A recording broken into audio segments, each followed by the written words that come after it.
کب سے چل رہا ہے ارما خان سے تمہارا تعلق؟ انہوں نے اس کے سر پر دھماکہ کیا تھا۔ تو کیا وہ وقت آ گیا تھا جس کو خوف سے وہ اکثر سو نہیں پاتی تھی؟ یہ کیا بول رہے ہیں آپ کمروز؟ کون ارما خان؟ وہی سابق خان کا بیٹا، ہمارا دشمن۔ آج مجھے کہتا ہے کہ میری بیٹی اس کے بیٹے کے ساتھ تعلق میں ہے اور اس کے پاس ثبوت ہے۔ وہ بولے نہیں دھاڑے تھے اور اپنا رخ حورے کی جانب کیا۔ بتاؤ مجھے، کب سے تعلق ہے اس شخص سے حورے؟ بابا، خیشیوں سے روتے اس نے انہیں پکارا، خدا کی قسم حورے، میں سب کو برباد کر دوں گا، مار دوں گا میں اسے، اور تمہیں بھی۔ کمروز بس کرو۔ انہیں ہٹاتے وہ خود حورے کے پاس آئے تھے اور اس کا ہاتھ تھاما۔ حورے میرے بچے، مجھے بتاؤ، کیا تم ارما خان کو جانتی ہو؟ دیکھو بیٹا، اگر جانتی ہو تو اپنے تایا ابو کو بتاؤ، میں سب ٹھیک کر دوں گا۔ وہ آس بھری نظروں سے اسے دیکھ رہے تھے۔ تایا ابو؟ وہ سسکی۔ پورے وہ شخص بھری محفل میں تمہیں رسوا کرنا چاہتا ہے، وہ دوست نہیں دشمن ہے ہمارا۔ کیا تمہارا اسے کوئی تعلق ہے تو بتاؤ اسے۔ وہ یہاں جھوٹ نہیں بول سکتی تھی۔ مجھے معاف کر دیں تایا ابو۔ ان کے آگے ہاتھ جوڑتے وہ پھوٹ پھوٹ کر روتی، جب آگے بڑھ کر اس کے بعد کہ اس کا گلا دبوچا۔ عزت خاک میں ملا دی، دشمن کے ساتھ مل گئی، اس میں جان سے مار دوں گا۔ وہ اس کی جان لینے کے در پہ تھے۔ تکلیف سے حورے کا چہرہ سرخ ہو رہا تھا، مگر وہ مزاحمت نہیں کر رہی تھی، وہ مر جانا چاہتی تھی۔ پاگل ہو گئے ہو، چھوڑو اسے۔ شجاع احمد ان کے درمیان آتے ہوئے انہیں حورے سے دور کر گئے اور گلے کو آزادی ملتے ہی وہ بری طرح سے کھانستی زمین پر گری۔ اسے کہیں نکل جائے، میری نظر سے مان توڑ دیا اس نے۔ میرا مجھے اس کی شکل بھی نہیں دیکھنی۔ آپ اسرار کو کہیں آ کر لے جائے اسے، نہیں چاہیے مجھے اس کی جیسی اولاد۔ بابا میری بات سنیں، بابا ایک بار میری بات تو سن لیں، وہ ایسے نہیں۔ حورے چپ، بالکل چپ۔ اس سے پہلے کہ وہ جن کی مکمل کرتی، سمرا بیگم نے اسے منہ پر تھپڑ مارتے اسے چپ کروایا تھا۔ نکل کے تیاری کرو، میں اب اس کا وجود اس گھر میں برداشت نہیں کروں گا۔ وہ غصے میں پاگل ہو گئے تھے، وہ یہ بات بھی بھول گئے تھے کہ سامنے کھڑی ان کی بیٹی ہے۔ بابا میری ایک بار بات تو سن لیں، میرا یقین کریں بابا، میں نے کچھ غلط نہیں کیا، مجھ پر اتنا بڑا ظلم نہ کریں بابا، میں مر جاؤں گی۔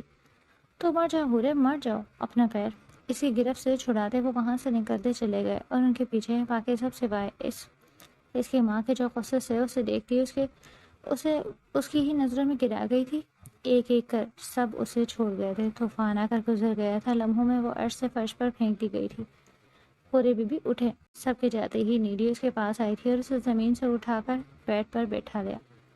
نیلی خدا کے لیے کچھ کرو، نیلی میں مر جاؤں گی نیلی۔ آپ بھاگ جائیں زمین سے، سب لوگ آپ سے ناراض ہے، کوئی آپ کی بات نہیں سمجھے گا، میں آپ کو ان کا گھر بتاتی ہوں، شہر والا۔ آپ بھاگ جائیں ان کے پاس۔ نیلی نہیں، میں یہ نہیں کر سکتی، امی بابا کو ایک بار پھر تکلیف نہیں دے سکتی۔ تو پھر کیا کریں گی آپ؟ کر لیں یہ شادی؟ میری بات سنیں، میں یہاں یہ پتہ لکھ رہی ہوں، آپ کا ارادہ تبدیل ہو جائے تو مجھے بتا دیجیے گا۔ اسے کہتے نیلی کمرے سے چلی گئی، جبکہ وہ خالی دامن اپنے ہتھیلیوں کو دیکھ رہی تھی۔ نہ جانے کتنی دیر وہ یوں ہی بیٹھی رہی، پھر کچھ سوچ کر وہ اپنی جگہ سے اٹھی۔ شال اپنے گٹ لپیٹتے اس نے کمرے سے باہر کی جانب قدم بڑھائے۔ گاڑی پورچ میں آ کر رکی تو اس نے ایک نظر گھڑی کی جانب دوڑائی۔ گھڑی رات کے 11 بجا رہی تھی۔ وہ آج پھر لیٹ ہو گیا تھا، لیکن آج اسے امی کی ڈانٹ کی ٹینشن نہیں تھی، کیونکہ گھر کے سبھی افراد شادی میں گئے ہوئے تھے۔ اپنا سامان لیے وہ گھر کے اندر داخل ہوا تو پورا گھر اندھیروں میں ڈوبا ہوا تھا۔ کھانا وہ باہر سے ہی کھا کر آیا تھا، اس سے سیدھا وہ اپنے کمرے میں آیا اور اپنے کپڑے لیے واش روم میں بند ہوا۔ تھوڑی دیر بعد وہ فریش ہو کر باہر آیا، مگر پھر وہ چونکا۔ کس چیز نے اسے چونکنے پر مجبور کیا تھا؟ اس کے ماتھے پر بل آئے۔ اس سے پہلے وہ کوئی قدم اٹھاتا تو نازک ہاتھوں نے اسے پیچھے سے اپنے حصار میں لیا تھا اور اپنے سینے پر ان ہاتھوں کو لمس پاتے ہی سالک حیدر نے جھٹکے سے ان ہاتھوں کو خود سے دور کر ایسے پیچھے دھکیلا تھا جیسے وہ کوئی اچھوت ہو۔ نرمی آواز سالک نے نفرت سے اپنے سامنے موجود اس لڑکی کو دیکھا جو آج انتہائی نامناسب لباس میں اس کے سامنے موجود تھی۔ اس کا حلیہ دیکھ سالک کو اپنے خون میں ابال اٹھتا محسوس ہوا۔ اس کمرے سے دفع ہو جاؤ، اس سے پہلے کہ میں کوئی انتہائی قدم اٹھا لوں۔ میری محبت کیوں ٹھکرا رہے ہو سالک؟ میں شرمندہ ہوں، میں تم سے محبت کرتی ہوں، خدا کے لیے مجھے خود سے دور مت کرو۔ میں نے کہا اس کمرے سے نکل جاؤ۔ نہیں جاؤ گی؟ میں آج تمہارے قدموں میں پڑی رہوں گی جب تک تم مجھے معاف نہیں کر دیتے۔ مجھ پر ترس کھاؤ سالک، خدا کے لیے تم یہ منگنی مت کرو، میں تمہارے ساتھ کسی کو برداشت نہیں کر سکوں گی۔ اس کے ہاتھ تھامنے کی کوشش میں وہ اس کے قریب ہوئی، مگر سالک نے اپنے قدم ایک دم اسے پیچھے کیا۔ مجھے کوئی فرق نہیں پڑتا ہے، اس بات سے نکل جاؤ یہاں سے، ورنہ میں سب کو تمہاری اصلیت دکھانے میں ایک لمحہ نہیں لگاؤں گی۔ ہمارے سب کے اس کا چہرہ سرخ ہو رہا تھا، شہد رنگ آنکھوں میں لہو چھلکتا۔ آگے بڑھ کر اس کا بازو تھامے وہ جھٹکے سے اسے کھینچتا، اپنے کمرے سے نکالتے دروازہ اس کے منہ پر بند کر دیا، جبکہ دوسری طرف احساس توہین سے اس کا چہرہ سرخ پڑا۔ بہت غلط کیا تم نے سالک حیدر، بہت غلط، خود سے کہتے وہ وہاں سے نکلتے چلے گئے۔ گھر کے سبھی افراد شادی سے واپسی آ گئے تھے اور اس وقت لاؤنج میں برجمان چائے سے لطف اندوز ہو رہے تھے جب وہ سیڑھیاں اترتے ان کے پاس آیا۔ تایا ابو، مجھے آپ سے کچھ ضروری بات کرنی ہے۔ اسی سنجیدہ آواز پر سب اس کی جانب متوجہ ہوئے، جبکہ زہرا بیگم نے حیرت سے اسے دیکھا۔ ہاں کہیں، کیا بات ہے؟ آپ جانتے تھے نا کہ میں جلد از جلد شادی کر لوں؟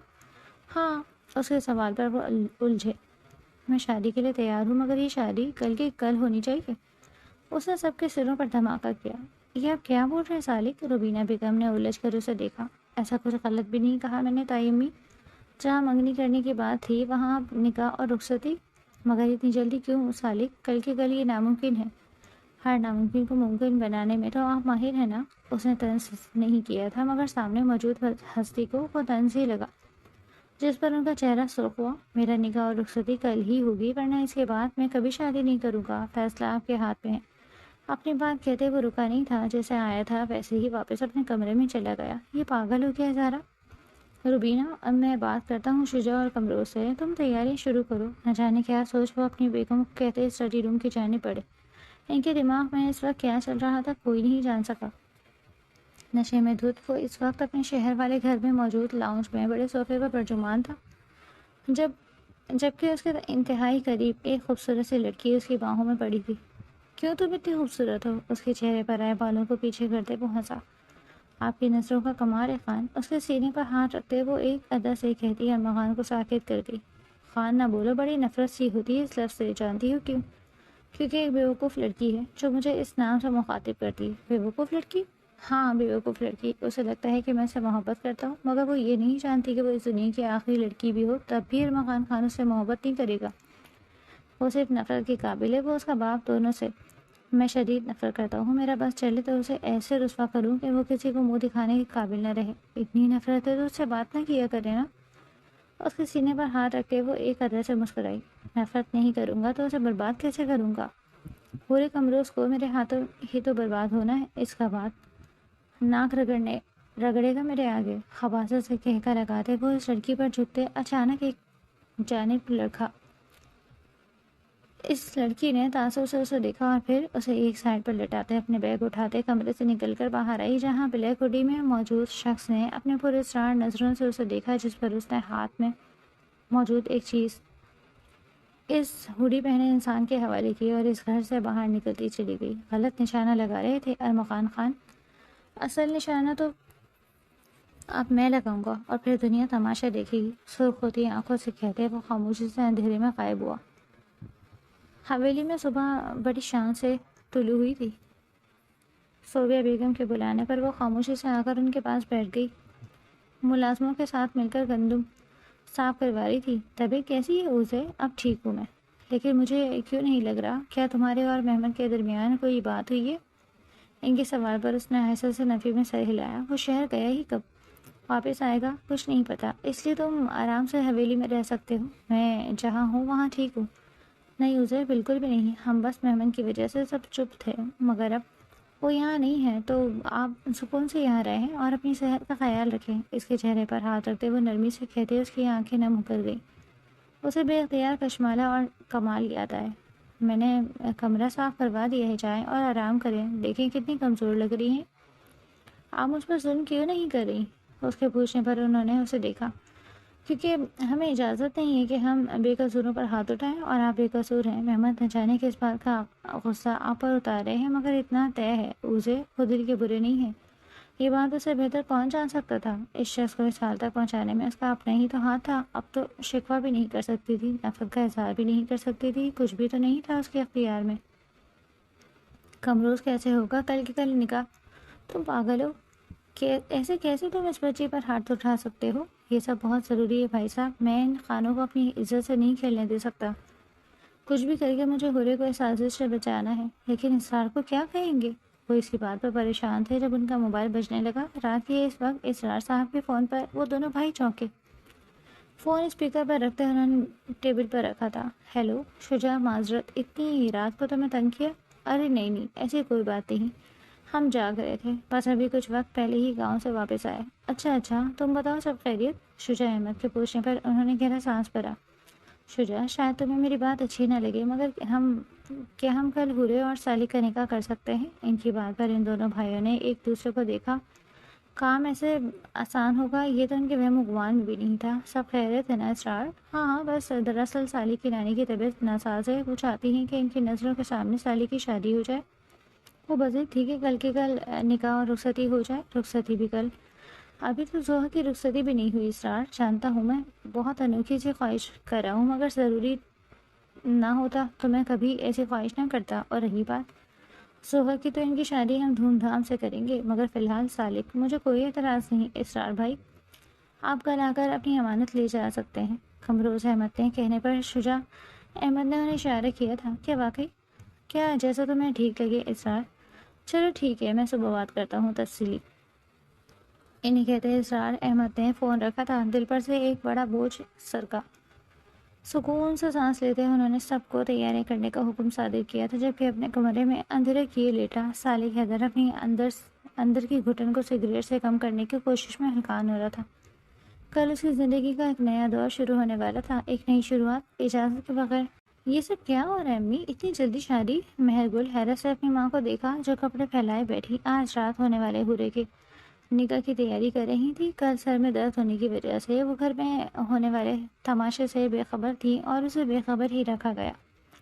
ہاں، صالح حیدر کی نانی بیمار ہیں، وہ چاہتی ہیں کہ جلد از جلد ان کے سامنے ہی شادی ہو جائے۔ اسے سرسری سے جواب دیتے زمرد بیگم کپڑے اٹھاتی اپنی جگہ سے اٹھی۔ تم دیکھ لو کیا پہننا ہے شام میں، اگر کچھ سمجھ نہ آئے تو کائنات اور زوہا کے ساتھ بازار چلی جانا، تمہارے بابا کا گارڈ تم لوگوں کے ساتھ جائے گا۔ ان کے جاتے ہی وہ سیدھا قمروز احمد کے پوچھنے کی جانب آئی تھی، جہاں لان میں رات ہونے والی اس عجیب سی شادی کی تیاریاں چل رہی تھی۔ گھر میں داخل ہوتے وہ بنا کسی سے ملے ہی سیدھا اوپر حورے کے کمرے میں آئی۔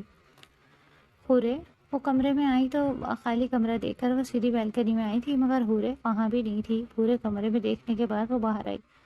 چچی حورے کہاں ہے؟ کمرے میں ہی ہوگی نا بیٹا۔ حورے نہیں چچی، وہ کمرے میں نہیں ہے، واش روم میں بیلکنی میں بھی نہیں ہے، میں نے اوپر کا پورا پورشن دیکھا، وہ کہیں نہیں ہے۔ اس کی بات پر سمرہ بیگم کا دل گھبرایا۔ مہر کو پورا گھر دیکھنے کا کہتی، وہ خود کچن کی جانب بڑھی، مگر حورے کہیں نہیں تھی۔ ان کا دل آنے والے وقت کا سوچ سوچ کر بیٹھا جا رہا تھا۔ چچی وہ کہیں نہیں ہے، ایسا مت کہو مہر مہندی والی آنے والی ہے، حورے نہیں ملی تو تمہارے چچا۔ ان سے آگے کچھ بولا ہی نہیں گیا۔ مہر کو ان کی ٹینشن سمجھ نہیں آ رہی تھی۔ چچی میں چھت پر دیکھتی ہوں، وہ ضرور وہاں ہوں گی، میں بھی ساتھ چلتی ہوں۔ اسے کہتے سن دونوں نے چھت کی جانب قدم بڑھائے تھے۔ حورے چھت پر آ کر حورے کو آواز دیتی مہر آگے بڑھی، جب اسے مہر کو سفید آنچل نظر آیا۔ حورے اسے آواز دیتی وہ اس جانب آئی۔ سامنے ہی حورے منڈیر کے نیچے گھٹنوں میں منہ دیے چھپ کر بیٹھی تھی۔ حورے کیا ہوا ہے؟ یہاں ایسے کیوں بیٹھی ہو؟ چچی حورے یہ رہی۔ اسے زبردستی اٹھاتے اس نے سمرہ بیگم کو آواز دی، جو اسے دیکھتے ہی آگے بڑھتے حورے کے چہرے پر ایک زوردار تھپڑ مارا۔ چچی کیا کر رہی ہیں؟ کیوں مار رہی ہیں اسے؟ مہر نے آگے بڑھ کر اسے اپنے پیچھے کیا تھا۔ سمرہ کیا ہو گیا، پاگل ہو گئی ہو؟ سمرد بیگم تیزی سے ان کے درمیان آئی۔ وہ نہیں چاہتی تھی کہ مہر کو کچھ پتہ چلے۔ مجھے مارنے دیں، اسے زندگی عذاب ہو گئی اس کی وجہ سے۔ مہر کو سائڈ کرتے ہوئے انہوں نے ایک بار پھر اس کے منہ پر تھپڑ مارا تھا، جو ان سے مار کھاتے پھوٹ پھوٹ کر رو دی۔ سمرہ پاگل ہو گئی ہے، آج اس کی شادی ہے اور تم؟ مہر لے کر جاؤ اسے نیچے۔ حکم ملتے ہی وہ حورے کو لے کر جلدی سے وہاں سے ہٹی۔ تم پاگل ہو گئی ہے سمرہ، اس بچی کو کیوں ماری ہو؟ دیکھا نہیں آپ نے اس نے کیا کیا؟ جو بھی کیا تمہیں یہ حق نہیں پہنچتا کہ تم اس پر ہاتھ اٹھاؤ۔ بھابھی ان کی بات پر سمرہ بیگم کی صدمے سے ڈوبی آواز ابھری۔ سمرد بیگم نے گہرا سانس لیتے خود کو پرسکون کیا۔ اس سب میں اس کی غلطی نہیں ہے، وہ چھوٹی ہے، معصوم ہے، اسے کیا پتا تھا ایسا کچھ ہوگا۔ ابھی تم خود پر کنٹرول کرو، آج جا رہی ہے وہ رخصت ہو کر، مہندی والی آنے والی ہے، ہوش میں رہنا۔ انہیں اپنے ساتھ لیے وہ نیچے آئی تھی تاکہ باقی کا کام دیکھ سکے۔ گاڑی اس خوبصورت اپارٹمنٹ کے آگے رکی۔ اسے دیکھتے ہی واچ مین نے اس کے لیے دروازہ کھولا۔ گاڑی سے اترتے ہی اس نے اندر کا رخ کیا تھا، مگر اندر کا حال دیکھ کر اس نے بے اختیار ناک پر ہاتھ رکھا۔ محمد تو یہاں کیا کر رہا تھا؟ یہ حرام شوق کب سے پال لیا التمش خانزادہ؟ سپاٹ لہجہ ناگواری سے بھرپور ارمغان رکا، سر جھکاتے سر کھجاتے اس نے وضاحت دی، جس پر مہمان خانزادہ کے ماتھے پر بل پڑے۔ حرام چیز اب گھر میں بھی آ رہی ہے، اور کیا آئے گا اب اس گھر میں؟ تمہاری بھابھی، التمش نے برجستگی سے جواب دیا۔ پھر مہمان، جس پر مہمان نے اسے گھورا، جو حالات ہیں نا تمہارے، اس کے بعد ایسی مجھے کوئی امید نہیں۔ اب یہ تو تمہاری غلطی ہے، حالانکہ امیدیں بہت بلند ہے میری، آنکھیں بند کر کے کہتے وہ ہنسا، جس پر مہمان نے پاس پڑا کشن اٹھا کر اسے کھینچ کر مارا۔ تیری امیدیں اور تو، تیری طرح تو میں بالکل بھی نہیں ہونے والا ہے جو فضول میں ہماری بھابھی کو اتنی تکلیف دے رہا ہے۔ بکواس بند کر اپنی۔ واہ، اپنی باری پر بکواس ہو گئی۔ میری بات سن مہمان، کسی اور کی غلطی کی سزا انہیں مت دے۔ بات کرتے کرتے وہ سنجیدہ ہوا، جس پر مہمان نے اسے گھورا۔ میں کوئی سزا نہیں دے رہا، میں بس دیکھنا چاہتا ہوں کہ کتنی برداشت ہے ان میں۔ سنجیدگی سے کہتے وہ اوپر کی جانب بڑھا، مگر پھر رکتے اس نے گردن موڑ کر التمش کو دیکھا۔ تو جو بھی کرنے جا رہے ہے سوچ سمجھ کر کرنا، یہ نہ ہو تیرا اٹھایا ایک قدم کسی کی زندگی برباد کر دے۔ وہ مہمان کی بات کے پیچھے چھپا مفہوم اب بہت اچھے سے سمجھ گیا تھا۔ جب اس سر کو جنبش دیتے اس نے مہمان کو اوکے کا اشارہ کیا۔ جس آگ میں جل رہا ہوں نا میرے بھائی، اس آگ میں ان لوگوں کے بھی جلنا ہوگا۔ میرا دل اتنا بڑا نہیں کہ میں ان لوگوں کو معاف کر سکوں۔ خود سے کہتے اس نے سگریٹ سلگا کر لبوں سے لگائی، جبکہ آنکھوں میں وحشتوں نے ڈیرا جما لیا تھا۔ حویلی کے پچھلے صحن میں بیٹھی وہ سب کو کام کرتے دیکھ رہی تھی۔ صوبیہ بیگم نے اسے سختی سے تاکید کی تھی کہ وہ کوئی کام نہیں کرے گی، اس لیے وہ خاموشی سے بیٹھی سب کو دیکھ رہی تھی۔ اس ستمبر کو یہاں سے گئے دوسرا دن ہونے کو آیا تھا، مگر ایسا لگتا تھا جسے نہ جانے کتنا وقت گزر گیا۔ یوں ہی بیٹھے بیٹھے وہ ماضی کو بھلائیوں میں کھو گئی تھی۔ وہ دن جب اس کی سالگرہ تھا، کمال سے ضد کر وہ اپنی دوستوں کے ساتھ کالج کے قریب ہی چارٹ کارنر تک آئی تھی، جب اسے عجیب سے احساس نے اپنی لپیٹ میں لیا۔ کچھ اجنبی سا احساس۔ اس نے ایک گرد دیکھتے واپس سے اپنے دھیان اپنی دوستوں کی جانب کیا، مگر خود پر پڑتی کسی کی نظروں کی تپش اسے بے چین کر رہی تھی۔ اس بار اس نے سر اٹھا کر دیکھا تو کوئی عجیب سا لڑکا اسے گھور رہا تھا۔ خوف سے اس کی ریڑھ کی ہڈی میں سنسناہٹ ہوئی۔ اس سے پہلے کہ وہ جانے کا فیصلہ کرتی، کوئی شخص ان دونوں کے بیچ دیوار بن کر کھڑا ہوا۔ اس شخص کی پشت کے پیچھے وہ بالکل چھپ گئی تھی، جبکہ وہ لڑکا بھی اسے نظر نہیں آ رہا تھا۔ چلو چلتے ہیں، بہت لیٹ ہو گیا۔ دوستوں کو کہتے اس نے بھاگنے کے انداز میں کالج کی طرف قدم بڑھائے تھے، اور دوستوں سے پہلے ہی وہ کالج میں داخل ہوئی۔ دل تھا کہ باہر آنے کو بتاب۔ اوے اوزے، تو اس شخص کو جانتی ہے کیا؟ کسے؟ خوف سے اس کی رنگت زرد ہو گئی۔ کسے؟ وہ شخص یار، کیا پرسنالٹی ہے! اور وہ ابھی اس لڑکی کو سنا رہا تھا جو جب سے ہماری طرف دیکھ رہا تھا۔ سنا رہا تھا مطلب؟ وہ ان کی باتوں پر الجھی۔ مطلب وہ کہہ رہا تھا کہ اگر آئندہ کسی لڑکی کو تنگ کرتے دیکھا تو واپس سے نظر نہیں آؤ گے تم۔ وہ سب اس اجنبی سے سخت متاثر ہو گئی تھی۔ اس نے ذرا سا آگے بڑھ کر دیکھا تو وہ اسے گاڑی میں بیٹھتا نظر آیا۔ سیاہ لباس میں وہ اپنی شاندار پرسنالٹی کے ساتھ اس کے سامنے تھا۔ مہمان نے گاڑی میں بیٹھتے سامنے دیکھا۔ سب نگاہیں سیاہ نگاہوں سے ٹکراتے مہمان خانزادہ کے دل میں حشر برپا کر گئی تھی۔ مہمان خانزادہ ان نگاہوں میں ڈوب کر ابھرا۔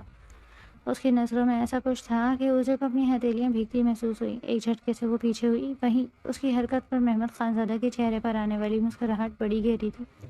پرانی یادوں کو سوچ اس کے چہرے پر مسکراہٹ کھلی۔ کاش وہ سب نہ ہوا ہوتا، دل میں کہتے اس نے دروازے کی جانب دیکھا، اس کے دیر کی طرف دل کو بے چین کر گئی تھی۔ سرخ چہرے نم آنکھوں کے ساتھ وہ دبیز قالین پر بیٹھی اپنے ہاتھوں میں کسی اور شخص کے نام کی مہندی لگتے دیکھ رہی تھی، جبکہ پاس بیٹھی مہر گل اسے دیکھنے میں مصروف تھی۔ راتوں رات ایسا کیا ہوا تھا کہ سمرا کا رویہ حورے کے ساتھ اتنا برا ہو گیا؟ یہ سوچ سوچ کر اب اس کا سر دکھنے لگا۔ مہندی لگ چکی تھی اور اب مہر کی باری تھی۔ حورے کچھ کھانا ہے؟ مہر کے پوچھنے پر وہ نام سر ہلاتے صوفے پر چہرہ رکھتے آنکھیں مون گئی۔ اس کے نکاح کا جوڑا کچھ دیر پہلے ہی حورے کے سانس اور تائی دے کر گئی تھی، اور اسے کسی اور شخص کے لیے دلہا بننا تھا جسے وہ جانتی تک نہیں تھی۔ بند پلکوں سے ایک آنسو ٹوٹ کر اسے گال پر بہا۔ آف وائٹ شلوار قمیض پر آف وائٹ ہی کوٹ پہنتے اس نے اپنے کپ لنگ سے بند کیے بالوں کو سیٹ کر اس نے ایک نظر خود کو دیکھا۔ شہد رنگ آنکھوں میں ہلکی سی سرخی کا عنصر نمایاں تھا۔ سیٹ ہوئے بال، ہلکی بڑی ہوئی شیف، ہونٹوں کو ڈھانپتی مونچھیں، سنجیدہ باوقار سا وہ نظر لچانے کی حد تک پیارا لگ رہا تھا۔ کمرے میں داخل ہوتی زہرا بیگم نے اسے ماشاء اللہ کہا اور آگے بڑھ کر اس کی نظر اتارتے انہوں نے اس کے ماتھے پر بوسہ دیا۔ اپنی ماں کو دیکھ چہرے پر مسکراہٹ سجی تو وہیں کا دائیں گال میں پڑتا ڈمپل ابھر کر معلوم ہوا۔ ان کا ہاتھ تھامے وہ نیچے آیا تھا جہاں سب اس کے منتظر تھے۔ اس کے نیچے آتے ہی مختصر سی بارات روانہ ہوئی تھی۔ مہمانوں کے آنے کا شور ہوا اور پھر سب لوگ باہر مہمانوں کے استقبال کے لیے باہر بڑے تھے، جبکہ مہر حورے کے پاس ہی رک گئی تھی۔ ایک بار خود کو آئینے میں تو دیکھو حورے۔ اسے کب سے سر جھکائے بیٹھی مہر نے ضد کی۔ حورے کیا ہو گیا ہے؟ اسے اتنی چپ تو کبھی نہیں رہی تھی تم، اب کیا ہوا؟ مہر میں اچھی بیٹی نہیں ہونا بابا کی؟ پاگل ہو، کیسی باتیں کر رہی ہو؟ تم تو چاچو کی سب سے پیاری بیٹی ہو۔ اس کا حنائی ہاتھ اپنے ہاتھوں میں لیے مہر نے اسے سمجھایا، مگر اس سے پہلے وہ مزید کچھ کہتی سمرہ بیگم دیگر خواتین کے ساتھ کمرے میں داخل ہوئی۔ نکاح کا ٹائم ہو گیا ہے مہر، حورے کا چہرہ ڈھانپ دو۔ سمرہ بیگم کے کہنے اور اپنی فراک سنبھال کر اٹھنے اس نے حورے کے چہرے پر سرخ زرتار آنچل ڈالا۔ قمروس احمد، اسرار صاحب اور مولوی صاحب کے ہمراہ کمرے میں وہیں شجاع احمد حورے کے برابر میں بیٹھی اسے اپنے حصار میں قید کر گئے۔ اپنے تایا کا شفقت بھرا ہاتھ سر پر محسوس کر اس کی آنکھیں ایک بار پھر چھلکنے کو بےتاب ہوئی تھی۔ نکاح کی رسم شروع ہوئی تھی۔ وہ نہیں جانتی تھی کہ آس پاس کیا کہا جا رہا تھا۔ وہ تو اپنے ٹوٹے دل کو سوگ مناتی، اپنی ذات کو رونے کا غم دل میں دبائے خاموشی سے سر ہلاتی اپنے حب کو صالح حیدر کے نام کر گئی۔ دونوں طرف سے نکاح کی کارروائی مکمل ہوئی اور پھر دو اجنبی ایک مقدس رشتے میں بن گئے۔ مبارک سلامت کا شور اٹھا اور پھر فوراً سے حورے کو نیچے بلایا گیا۔ سوہا اور مہر نے مضبوطی سے اس کا ہاتھ تھاما اور اسے لیے لان میں آئے تھے جہاں اسٹیج پر بیٹھا صالح حیدر گہری سوچوں میں گم تھا۔ شور پر اس نے نگاہیں اٹھا کر اور پھر بس دیکھتا رہ گیا۔ وائٹ اور گولڈن امتزاج کا لہنگا پہنے جس کے اوپر نفیس سا گولڈن رنگ کا کام ہوا تھا، گولڈن وائٹ گولڈن جولری کے ساتھ رانی ہار پہنے، ماتھے پر جھومر ٹکا، چھوٹی سی ناک پر پہنی نتھ جس کی موتی نے سرخ رنگ میں رنگے اس کے گلاب، پنکھڑی لبوں پر اپنا ڈیرا جمایا ہوا تھا۔ اسے دیکھ سب کی نظروں میں ستائش ابھری۔ لال زرتار کا آنچل چہرے پر ڈالے وہ اپنی بہنوں کے ہمراہ قریب آتی جا رہی تھی۔ اسے لے جا کر صالح حیدر کے برابر میں بٹھایا گیا۔ تھوڑی ہی دیر بعد رخصتی کا شور اٹھا۔ حورے نے گھبرا کر مہر کا ہاتھ تھاما، دل تھا کہ پسلیاں توڑ کر باہر آنے کو بےتاب تھا۔ دھک دھک کرتے دل کے ساتھ وہ زہرا بیگم کا ہاتھ تھامے اٹھی اور صالح حیدر تو ایسے بے نیاز تھا جیسے اس کی نہیں کسی اور کی شادی ہو۔ سب سے ملتے وہ مسلسل روئے جا رہی تھی۔ قمروس احمد کے پاس آتے وہ ان کے گلے لگنا چاہتی تھی، مگر اس کے سر پر ہاتھ رکھتے وہ اسے آگے بڑھنے سے روک گئی۔ ماں باپ کے رویوں نے اسے توڑ کر رکھ دیا تھا۔ مہر آپا، آپ کو کوئی اندر بلا رہا ہے۔ وہ ایک کونے میں کھڑی آنسو بہا رہی تھی جب ایک بچی اس کے پاس آئی۔ سر ہلاتے وہ ایک نظر سب کو دیکھتی اپنی فراک سنبھالے اندر گھر کی جانب بڑھی تھی کہ اچانک پورے گھر کی لائٹس آف ہو گئی۔ امی، اس اندھیرے سے گھبراتے اس نے اپنی ماں کو پکارا۔ اندھیرے سے اس کی جان جاتی تھی۔ خوف سے لرزتے اس نے ایک بار پھر اپنی ماں کو پکارنا چاہا، مگر اس سے پہلے ہی کسی نے پیچھے سے اس کے منہ پر رومال رکھا۔ ہوش و حواس سے بیگانہ ہوتی وہ اس کالی ہوڈی میں موجود شخص کی باہوں میں جھول گئی تھی۔ اسے یوں ہی باہوں میں بھرے وہ شخص پچھلے دروازے سے نکلتا اس گھر سے اور ان لوگوں کے پہنچ سے دور نکلتا چلا گیا۔ اس وسیع کمرے میں نائٹ بلب جیسی روشنی پھیل کر اندھیرے کو مٹا رہی تھی۔ اسی کمرے کے بس میں موجود جہازی سائز بیڈ پر وہ وجود اس وقت ہوش و حواس سے بیگانہ پڑا تھا، جبکہ ہاتھ پیر رسی سے بندھے ہوئے تھے۔ پیروں کو چھوتا گل اناری فراق بکھر کر زمین پر گر رہا تھا۔ ماتھے پر لگا ٹیکا بھی اپنی جگہ کھو چکا تھا۔ کچھ ہی دیر گزری تھی جب اس وجود میں آہستہ آہستہ جنبش ہونے لگی۔ بھاری ہوتی آنکھوں کو کھولنے کی کوشش کرتے اس نے ذرا سا چہرہ دائیں بائیں جانب کیا تو گال پر ایرنگ سے نشان بن گئے تھے۔ آنکھیں کھول کر اس نے ناسمجھی سے چھت کو گھورا اور پھر اس کے دماغ میں جھماکا سا ہوا اور پھر اس نے بندھے ہاتھ پیروں کو دیکھا۔ آنکھیں حیرت سے پھٹی تھیں۔ امی، بابا، امی، اپنے ماں باپ کو پکارتے وہ مسلسل اپنے ہاتھ پیر چلا کر خود کو آزاد کرنے کی کوشش کری۔ چاچو، بابا، پلیز کہاں ہیں آپ لوگ؟ زور زور سے چلاتے وہ مسلسل خود کو آزاد کروانے کی جدوجہد کرتی ہلکان ہو رہی تھی۔ سر میں تکلیف بڑھتی جا رہی تھی۔ کوئی ہے؟ پلیز میری مدد کرو، پلیز کوئی تو مدد کرو۔ وہ پاگلوں کی طرح چیخ چلا رہی تھی۔ ذرا سی دیر میں اس نے پورا کمرہ اپنے سر پر اٹھا لیا تھا۔ بابا، نکالو مجھے بابا۔ آنسو تواتر سے اس کے گال بھگو رہے تھے، مگر وہاں کوئی ہوتا تو سنتا۔ اس کمرے میں اسے اپنا دم گھٹتا محسوس ہو رہا تھا۔ آج تک جتنی کڈنیپنگ کی خبریں سنی تھی ایک ایک کر ساری ذہن میں آتی اسے بدحواس کر رہی تھی۔ زور لگانے سے ہاتھ میں موجود چوڑیاں ٹوٹ کر کلائی میں زخم بنا گئی تھی، مگر اسے پرواہ نہیں تھی۔ دوسری طرف اس اندھیرے کمرے میں اسکرین کے سامنے بیٹھا شخص لب سختی سے آپس میں بھینچے اسے دیکھ رہا تھا. اس کی یہاں موجودگی اس شخص پر پہاڑ بن کر گری تھی. آنکھیں کھولو رنگ ہو رہی تھی. پیچھے مٹھی اس نے خود سے ٹیبل پر ماری. گہرے گہرے سانس بھرتے اس نے خود کو پرسکون کرتے ایک بار پھر اسکرین کی جانب دیکھا اور پھر انٹرکام اٹھا کر ایک نیا حکم صادر کرتے وہ کرسی پر ڈھہ سا گیا. گاڑیاں ایک ایک کر کے مینشن کے حدود میں داخل ہوئی جہاں پہلے سے لوگ ان کے استقبال کے لیے موجود تھے. صالح نے ذرا سی گردن موڑ کر اپنی ماں کو دیکھا جو چادر میں چھپے حورے کے سسکتے وجود کو اپنے ساتھ لگائے ہوئی تھی. پورے راستے وہ روتی آئی. سب کی موجودگی میں اسے اندر لا کر لاؤنج میں بٹھایا گیا. بھائی مولی گائے کی رسم شروع کریں. عرش پر صالح کی کزن نے شوشہ چھیڑا جبکہ باقی سب نے بھی اس کی تائید کی. صالح بھائی آپ تو دور ایسے بیٹھے ہیں جیسے یہ آپ کی دلہن نہ ہو بلکہ کسی اور کی ہو. صالح کو دوسرے صوفے پر موبائل میں مصروف دیکھ الشبا نے صالح کو نشانے پر لیا تو جہاں سب ہنسے تھے وہیں عائشہ نے تمسخر بھری نظروں سے اسے اور پھر گھونگھٹ میں چھپی بیٹھی حورے کو دیکھا تھا.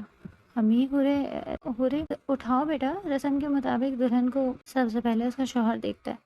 روبینہ بیگم کے کہتے ہی سب نے ایک بار پھر شور کیا جبکہ روبینہ بیگم کی بات سن کر حورے کی ہتھیلیاں نم ہوئی اور دل زور سے دھڑکا جبکہ سب کی نظریں خود پر محسوس کر صالح سر ہلاتے اس کی جانب پڑا اور ایک نظر سب کو دیکھا. دھیمے سے مسکراتے اس نے اپنے ہاتھ حورے کی جانب بڑھائے.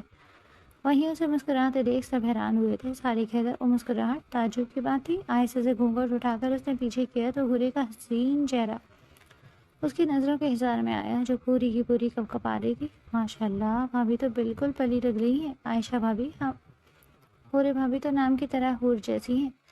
عائشہ کی سوچ سے انجان الشبا نے اس کے چڑھے دل پر نمک چھڑکا تھا مگر بنا ظاہر کیے وہ مدھم سا مسکرائی اور ایک قہر بار نظر حورے کو دیکھ نگاہوں کا رخ بدل دیا. امی یہ سب ختم کروائیں. صالح کے کہنے پر زہرا بیگم نے روبینہ بیگم کو اشارہ کیا جس پر بڑی مشکل سے حورے کو آزادی ملی تھی. اسے لے جا کر صالح کے کمرے میں بٹھایا گیا. بیٹا آپ یہاں آرام کرو میں حیدر کو بھیجتی ہوں.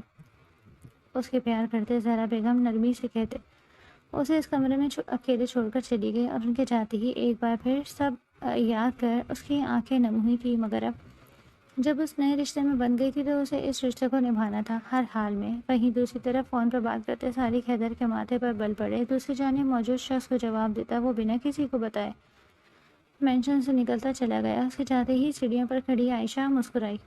دنیا کو بیوقوف بنا سکتے ہو تم صالح حیدر مگر مجھے نہیں.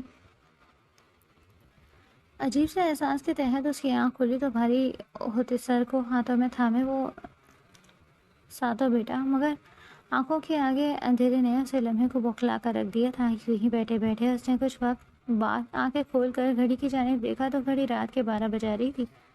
دماغ میں عجیب سا خالی پن تھا. اسے کچھ یاد نہیں آ رہا تھا. آخری منظر جو اسے یاد تھا وہ لاؤنج میں بیٹھ کر ڈرنک کرنے کا تھا. اس کے بعد کیا ہوا اسے بہت زور دینے کے بعد بھی کچھ یاد نہیں آیا. بوجھل ہوتی آنکھوں کے ساتھ وہ اٹھا مگر منظر بہت مختلف تھا. وہ اپنے دوسرے اپارٹمنٹ میں تھا. سر جھٹکتے وہ سب سے پہلے فریش ہوا. اسے اپنے حواس بحال کرنے تھے. فریش ہو کر اس نے سب سے پہلے اپنا موبائل ڈھونڈا جو اسے زمین پر پڑا ہوا ملا. موبائل سوئچ آف تھا. موبائل آن کرتے وہ مسترب سے صوفے پر بیٹھا. اس کا پیر مسلسل ہل رہا تھا. موبائل آن ہوتے ہی لاتعداد نوٹیفیکیشن اس کے موبائل پر آنا شروع ہو گئی. ایک ایک کر سارے میسیجز دیکھتا وہ ایک میسیج پر آ کر رکا. اسے کوئی تصویر بھیجی گئی تھی. اسے کچھ غلط ہونے کا احساس ہوا. میسیج اوپن کر اسے جیسے ہی وہ تصویر کھولی اس کا ہاتھ ساکت ہوا. آنکھیں حیرت سے پھیلی. سامنے ہی حوری کی تصویر تھی. نکاح نامے پر دستخط کرتی وہ. اسی کے ساتھ نیچے ایک میسیج بھی تھا. افسوس ہوا مگر تم اپنے مقصد میں کامیاب نہیں ہو سکے. پورے کمروز احمد اب تمہاری پہنچ سے بہت دور ہو گئی. نہیں یہ نہیں ہو سکتا. میں ہار نہیں سکتا. پورے ایسا نہیں کر سکتی. وہ کہتے وہ تیزی سے باہر نکلا. مسلسل کوششوں سے تھک وہ پھوٹ پھوٹ کر رو رہی تھی. جبکہ قدموں کی آواز پر رونا بھول وہ الرٹ ہوئی. اس نے سختی سے اپنی آنکھیں بھیجی. دروازہ کھولنے کی آواز پر اس کے دل کی رفتار مزید تیز ہوئی تھی. قدموں کی آواز آہستہ آہستہ قریب آتی جا رہی تھی. ویسے ہی اس کی سانسیں خشک ہو رہی تھی. دل کی دھڑکن اسے کانوں میں سنائی دے رہی تھی. میں جانتا ہوں تم ہوش میں ہو اور میری بات سن رہی ہو. پاس کی چیئر گھسیٹ کر بیٹھ کے سامنے بیٹھا وہی مردانہ آواز پر مہر کا دل اچھل کر حلق میں آیا تھا. یہ آواز وہ کیسے بول سکتی تھی؟ جھٹکے سے آنکھیں کھول کر اس نے اپنے سامنے کرسی پر بیٹھے شخص کو دیکھا. حیرت سے اس کی آنکھیں پھیلی. آپ؟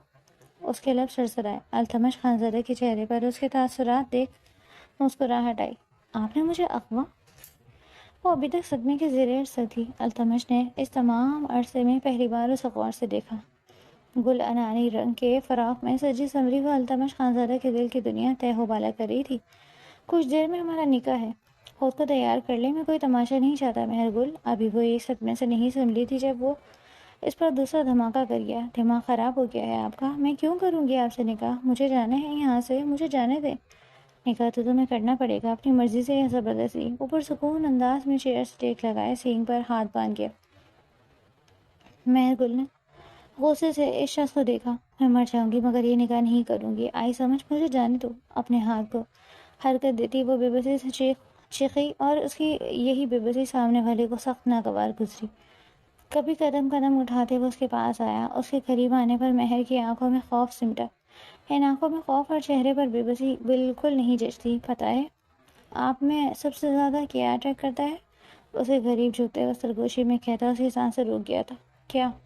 یہ آنکھیں اور ان میں موجود ہمت۔ اس کے بکھرے بالوں پر پھونک مارتا وہ مہر گل کی سانسیں ابتر کرنے کا باعث بنا۔ پیچھے جو سرکتے وہ اس شخص سے دور ہوئی تھی اور اس کا یوں پیچھے ہونا محسوس کر التمش خانزادہ کھل کر مسکرایا۔ سوچا نہیں تھا محبت ایسے ملے گی، مگر اب مل گئی ہے تو چھوڑ دینا اچھی بات تو نہیں؟ اس کے حسین چہرے کو تکتا وہ آنکھ ونگ کر کے کہتا۔ مہر گل کو سخت زہر لگا۔ کچھ دیر بعد نکاح ہے ہمارا مہر گل، اگر اپنے گھر والوں کی سلامتی چاہتی ہو تو خاموشی سے نکاح نامے پر دستخط کر دینا، ورنہ جو شخص سب کی موجودگی میں آپ کو اٹھا کر یہاں لا سکتا ہے وہ کچھ بھی کر سکتا ہے۔ پلیز مجھے میرے گھر جانے دو۔ ایک بار نکاح ہو جائے اس کے بعد میں خود باحفاظت تمہیں گھر چھوڑ کر آؤں گا۔ اگر چلاکی کی تو ساری زندگی اپنے گھر والوں کو دیکھنے کے لیے ترس جاؤ گی، یہ میرا وعدہ ہے تم سے۔ اسے وارننگ دیتے وہ کمرے سے نکلتا چلا گیا، جبکہ وہ اس کے لفظوں میں الجھی بت بن گئی تھی۔ وہ اسے دھمکی دے کر گیا تھا۔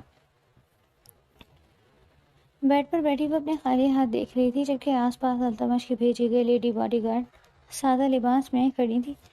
اس نے اس عورت کی بھی منتیں کی تھی، مگر وہ تو ایسے تھی جیسے نہ کچھ سن سکتی ہو نہ کچھ بول سکتی ہو۔ مہر کا دل کیا اس عورت کا گلا دبا دے۔ پلیز میری مدد کرو، دیکھو میں بھی ایک لڑکی ہوں، تمہیں تھوڑا تو احساس ہوگا نا۔ نکاح کے بعد گھر چلی جانا، جتنا انکار کرو گی اتنا ہی مرد کی انا پر چوٹ پڑے گی۔ خاموشی سے نکاح نامے پر دستخط کرو اور سب ٹھیک۔ سب ٹھیک؟ کیسے سب ٹھیک؟ میرے ماں باپ مجھے قبول نہیں کریں گے، میری جان لے لیں گے۔ آخر تم لوگوں کی یہ سب ایک کھیل کیوں لگتا ہے؟ بہادری اچھی چیز ہے مگر اتنی بھی نہیں کہ اپنا اچھا برا نہ سمجھ سکے۔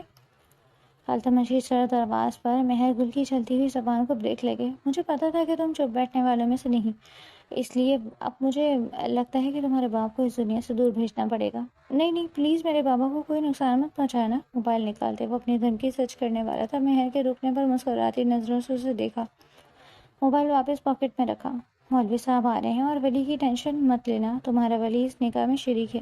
اپنی بات سے وہ اس کے سر پہ ایک اور دھماکہ کر گیا۔ تھوڑی دیر بعد مولوی صاحب اندر داخل ہوئے تو ان کے ساتھ کچھ اور لوگ بھی تھے، جن میں سے ایک بھی چہرہ اس کا شناسا نہیں تھا۔ مولوی صاحب نے نکاح کی کارروائی شروع کی۔ وہیں وہ اس کے سامنے آ کر دروازے کے بیچوں بیچ کھڑا ہوا تھا۔ آگے کنواں تھا اور پیچھے کھائی۔ دل جو مضبوط کرتے اسے خاموشی سے اقرار کرتے نکاح نامے پر دستخط کر اپنا آپ التمش خانزادہ کو سونپا، جو اپنی فتح پر دل کھول کر مسکرایا تھا۔ آخرکار وہ فاتح ٹھہرا تھا۔ رات کے آخری پہر جب پورا مینشن اندھیروں میں ڈوبا ہوا تھا، وہ آہستہ سے گھر میں داخل ہوا۔ شکر تھا کہ زہرا بیگم اس کے انتظار میں نہیں تھی۔ ایک نظر ان کے دیکھتے وہ اپنے کمرے کی جانب بڑھا۔ دروازہ کھولتے ہی اس نے جیسے ہی کمرے میں قدم رکھا، گلاب اور موتی کی خوشبو اس کے حواسوں پر چھائی تھی۔ اس خوشبو میں گہرا سانس بھرتے وہ دروازہ لاک کر کے مڑا تو سیدھا نظریں بیڈ پر موجود کھجور سے ٹکرائیں، جسے دیکھ کر وہ ٹھہر گیا۔ دلہن کے لباس میں وہ پور سجی ایک طرف گہری نیند میں تھی۔ قدم بڑھائے وہ بیڈ کے سائڈ آ کر رکا اور سوئے وجود کو دیکھا۔ وہ جیسے اس گھر میں آئی تھی ابھی بھی بالکل ویسی ہی حالت میں گہری نیند میں تھی۔ شاید وہ اس کا انتظار کرتے کرتے سو گئی تھی۔ سالک کو افسوس ہوا۔ فضا میں خنکی محسوس کر اس نے ایئر کنڈیشنز کا ٹیمپریچر کم کیا اور آگے بڑھ کر کمفرٹر ہورے پر ڈالا۔ ماحول کا فضل اور حق ملکیت متضاد اس کا خوشبوؤں میں ڈوبا وجود جسے نظر انداز کرتے وہ کمفرٹر درست کرتا اپنے کپڑے لیے واش روم میں بند ہوا تھا۔ چینج کر وہ آ کر بیڈ پر بیٹھا، نظریں ایک بار پھر بھٹک کر پاس موجود اس نازک وجود پر گئی تھی۔ بیڈ پر اس کے پہلو میں لیٹتے وہ گہرا سانس بھرتے آنکھیں موند گیا تھا، مگر آنے والی سوچوں نے بری طرح اس کی نیند میں خلل ڈالا۔ گھر کے پیچھے حصے کی جانب رکی، شال اپنی کٹ لپیٹے وہ خوفزدہ سی گاڑی سے باہر نکلی، مگر سامنے اپنے گھر کو دیکھے سکون سا دل کو ملا۔ دھیمے قدم بڑھاتے وہ پچھلے دروازے سے گھر میں داخل ہوتے ایک نظر پیچھے مڑ کر دیکھنا نہیں بھولی تھی، جہاں وہ سیاہ گاڑی ابھی تک موجود تھی۔ دل میں ڈر محسوس کر وہ تیزی سے قدم بڑھاتی تقریباً بھاگنے کے انداز میں گھر میں داخل ہوئی، مگر پورا گھر اندھیروں میں ڈوبا دیکھ اسے حیرت کا جھٹکا لگا۔ وہ کم از کم بھی 4 سے 5 گھنٹے گھر سے باہر گزار کر آئی تھی، اور حیرت انگیز بات یہ تھی کہ گھر میں کوئی اس کے لیے موجود نہیں تھا۔ دھڑکتے دل کے ساتھ اس نے اپنے ماں باپ کے کمرے کی طرف بڑھائے، اور پھر لمحے کی ٹھہر اس نے کمرہ کھول کر اندر دیکھا، جہاں اس کے ماں باپ گہری نیند میں تھے۔ یہ دوسرا جھٹکا جو اسے لگا تھا۔ دروازہ بند کرتے وہ خاموشی سے اپنے کمرے میں آ گئی۔ اتنا بڑا طوفان اس کی زندگی میں آیا تھا اور یہاں کسی کو خبر ہی نہیں، کیوں؟ پیٹ پر گرتے وہ آنکھیں موند گئی تھی۔ کب کے رکے آنسو اس کی پلکوں کے باڑ توڑ کر آرزوں پر بکھرے جا رہے تھے۔ یہ کیسا بھیانک مذاق کیا تھا زندگی نے اس کے ساتھ، کہ وہ ایک ایسے رشتے میں بن گئی تھی جسے نہ رہائی ممکن تھا، نہ اس بارے میں وہ کسی کو کچھ بتا سکتی تھی۔ ڈھیر سارا رو لینے کے بعد وہ ہمت کر کے اٹھی، اپنے کپڑے لیے واش روم میں بند ہوئی۔ فریش ہو کر اسے اپنا آپ بہت ہلکا پھلکا محسوس ہوا۔ نہیں مہر، ایسا خاموش نہیں بیٹھا جا سکتا، اس نکاح کو ختم کرنے کے لیے کچھ نہ کچھ تو کرنا ہی ہوگا۔ خود کو باور کرواتے وہ مسلسل سوچ رہی تھی، جب موبائل کی آواز نے اسے سوچوں سے کھینچ کر باہر نکالا۔ اس نے حیرت سے پاس پڑا موبائل دیکھا۔ اس کا موبائل تو خراب ہو گیا تھا، تو یہ موبائل؟ ریڑھ کی ہڈی میں سنسنی سی ہوئی تھی۔ ہاتھ بڑھا کر اس نے موبائل اٹھایا تو سامنے ہی انجانے نمبر سے میسج تھا۔ خشک ہوتے لبوں پر زبان پھیرتے اس نے میسج اوپن کیا۔ وصل کے لمحات میں آنکھ پہ ساتھ ہونے کے بجائے خالی دیواروں کو تک رہا ہوں۔ بڑی زیادتی ہے، مگر اس زیادتی کا بدلہ سود سمیت لوں گا، مسز التمش۔ لفظ سادہ تھے، مگر ان کے پیچھے چھپے مفہوم کو پوری کی پوری سرخ ہوئی تھی۔ اس سے پہلے کہ وہ موبائل دور پھینکتی، ایک اور میسج اسکرین پر چکمکایا۔ سو جاؤ مسز، مجھ سے چھٹکارا حاصل کرنے کے لیے جتنے پلان بنانے میں کل سے بنانا، ابھی تھکن سے سوائے ٹینشن کے اور کچھ نہیں ہوگا، اور اگر آج ہی سوچنا ہے تو کہیں تو میں آ جاؤں، مل کر کچھ سوچیں گے۔ ونک ایموجی کے ساتھ آیا میسج۔ مہر گل کو آگ لگا گیا۔ آخر یہ شخص اس سے چاہتا کیا تھا؟ وہ بالکل بھی سمجھ نہیں پا رہی تھی۔ ساری پسندیدگی اس کی اس حرکت کی وجہ سے خاک میں مل گئی تھی۔ سو رہی ہیں یا آ جاؤں؟ ایک اور میسج، جیسے پر جلدی سے لائٹس آف کرتے وہ آنکھیں موند گئی، مگر آنکھیں بند کرنے سے پہلے وہ التمش کو برا کہنا نہیں بھولی تھی۔ وہیں دوسری طرف گاڑی سے ٹک لگائے کھڑا التمش خانزادہ لائٹس آف ہونے پر کھل کر مسکراتے گاڑی کی جانب بڑھا۔ ابھی تو کھیل شروع ہوا ہے مسز، ابھی تو بہت کچھ ہونا باقی ہے، خود کو تیار رکھیں میرے لیے۔ کھڑکی کی جانب نظر جمائے خود سے کہتا وہ ڈرائیونگ سیٹ پر بیٹھتے وہاں سے نکلتا چلا گیا۔ جالی دار پردوں سے چھن کر آتی روشنی سیدھا اس کے چہرے پر پڑتی اس کی نیند میں خلل پیدا کری تھی۔ روشنی سے کھسمساتے اس نے کروٹ لیتے خود کو روشنی سے دور کیا، مگر نیند اٹھ چکی تھی۔ نیند سے بھری بوجھل آنکھیں کھولی تو پھولوں سے سجی چھت دیکھ کر اسے سب یاد آتا چلا گیا۔ چھت سے نگاہیں ہٹا اس نے اپنے پہلو میں دیکھا۔ سالک کو اپنے اتنے قریب دیکھ کر اس کی دھڑکنوں کی رفتار بڑھی تھی۔ ایک جھٹکے سے اس نے بیڈ سے اترنا چاہا، مگر ایک جھٹکے سے وہ واپس پیچھے ہوتی سالک کے قریب ہوئی۔ اس کے کرتے کے بٹن میں اٹکتے اس کے بال، کوہنیوں کے بل اس کے قریب وہ بری طرح سے گھبراتے اپنے بالوں کو آزاد کرنے کی کوشش کر رہی تھی۔ تبھی سالک نے نیند سے بوجھل آنکھیں واقعی اسے خوشبوؤں میں بسے وجود کو دیکھا، جس کی آنکھوں میں آنسو دیکھ سالک حیدر کی نیند سے بھگ سے اڑی۔ کیا ہوا؟ آپ رو رہی ہیں؟ ہورے؟ اس کے سر جھکانے کو سالک کو سمجھ نہیں آیا آخر وہ کیوں رو رہی ہے۔ ہورے؟ میرے بال۔ ان دو لفظوں پر سالک نے اس کے بالوں کی طرف دیکھا۔ اس کے بٹن میں بری طرح الجھے ہوئے تھے۔ تو اس میں رونے کی کیا بات ہے، میں نکال دیتا ہوں، سنجیدگی سے کہتے ہوئے اس کے بالوں کو آزاد کرنے لگا، جس کے چکر میں ہورے مزید اس کے قریب ہوئی۔ یہ سالک کے قریب ہونے پر ہورے کا چہرہ سرخ ہوا تھا، وہیں وہ بے دہانی میں اس کے بہت قریب آتا چلا گیا۔ یہ لے ہو گیا۔ اس کے بالوں کو آزادی دیتے وہ پیچھے ہوا۔ سالک کے پیچھے ہوتے ہی وہ اپنا شرارہ سنبھالتے بنا اس کی جانب دیکھے بھاگ کر واش روم میں بند ہوئی۔ سالک نے حیرت سے اس کا یوں بھاگنا دیکھا اور بھر گھڑی کو۔ اس وقت دن کے 11 بج آ رہی تھی۔ بالوں میں ہاتھ پھیرتے وہ اٹھ کر بالکنی میں آ گیا۔ ٹھنڈی ٹھنڈی ہوا دل کو سکون بخش رہی تھی۔ ریلنگ پر دونوں ہاتھ ٹکائے وہ سامنے بنے پارک کی جانب دیکھنے لگا، مگر دھیان دھیان آگے اب تک ہونے والے واقعات میں الجھ گئے تھے۔ اس دن عائشہ کا اس کے کمرے میں آنا اور وہ سب غلط حرکتیں، اس نے عائشہ کو خود سے دور کرنے کے لیے شادی کر تو لی تھی، مگر اب اسے ڈر تھا وہ شاید حورے کے ساتھ انصاف نہ کر سکے، وہ اسے وہ خوشیاں نہ دے سکے جس کی وہ حقدار تھی۔ واش روم کا دروازہ کھلنے کی آواز پر ساری سوچیں جھٹکے سے وہ کمرے میں آیا اور سامنے حورے کو دیکھ کر اسے قدم تھمے۔ وہ مبہوت سے سامنے موجود حورے کو دیکھ رہا تھا، جو اس کی موجودگی سے یکسر انجان دوپٹے سے بے نیاز اپنے گلے گرے بال خشک کرتی آئینے کے سامنے کھڑی ہوئی تھی۔ اتنا متناسب سراپا اس کا حسن کسی کو بھی مبہوت کر سکتا تھا، اور سامنے تو پھر سالک حیدر تھا، اس کا مجرم۔ نظروں کی تپش خود پر محسوس کر برش پر حورے کے ہاتھوں کی گرفت سخت ہوئی۔ ذرا سی نظریں تیزی کی، اس نے کھڑے سالک کو دیکھا، اس کا دل تیزی سے دھڑکا۔ وہیں اپنی بے اختیاری پر ہوش میں آتا سالک بنا اس کی جانب دیکھے واش روم میں بند ہوا تھا۔ فریش ہو کر وہ باہر آیا تو کمرے میں الجوا اور عائشہ کو دیکھ وہ خاموشی سے ڈر سے روم کی جانب پڑ گیا، جبکہ کان میں باہر کی جانب لگے تھے جہاں وہ دونوں حورے کو گھیرے بیٹھے تھے۔ کیسی عجیب سی شادی تھی جس میں وہ اپنی بیوی سے 2 لمحے بات تک نہیں کر سکتا تھا، اور وہ اسے دیکھ کر ایسے بھاگی تھی جیسے وہ کوئی جن ہو۔ سر جھٹکتے وہ ریڈی ہو کر باہر آیا تو اپنی ماں اور تائی کو حورے کے گرد بیٹھے دیکھ ان دونوں کو سلام کرتا وہ خود صوفے پر برجمان ہوا تھا۔ ماشاءاللہ، چاند ستارے جیسی جوڑی ہے۔